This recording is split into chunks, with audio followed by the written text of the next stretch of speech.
சிம்ம ராசி அன்பர்களுக்கு பகல் 11:25க்கு அப்புறம் பார்த்தீங்கன்னா சந்திராஷ்டமங்க.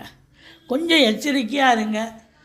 சந்திராஷ்டமம்னு சொன்னால் புதிய ப்ராஜெக்ட் எதுவும் பண்ண வேணாம். வழக்கமாக செய்யும் பணிகளை செய்து வாருங்கள். இருந்த போதிலும் உங்களுக்கு ராசியை குரு பார்ப்பது சிறப்பு. ஆனால் ராசிநாதன் 6ஆம் இடத்தில் அமைவது சிறப்பல்ல.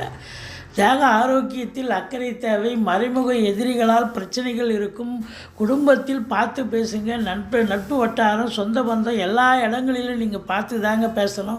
வெளிவட்டார பழக்க வழக்கங்களில் கூட எச்சரிக்கையாக இருங்க. இன்றைக்கி உங்களுக்கு சந்திராஷ்டம நாள் மட்டும் இல்லைங்க, கிரகங்களுடைய நிலைகளும் சாதகமாக இல்லை. எடுக்கின்ற முயற்சிகள் வேணால் சக்ஸஸாக இருக்கலாம். ஆனால் தாய் வழி சொந்தங்களால் பிரச்சனைகள் வரும். தாய்க்கு தேக ஆரோக்கியத்தில் அக்கறை தேவை. குலதெய்வத்தின் அனுகிரகம் பரிபூர்ணமாக கிடைக்கக்கூடிய ஒரு நாள்.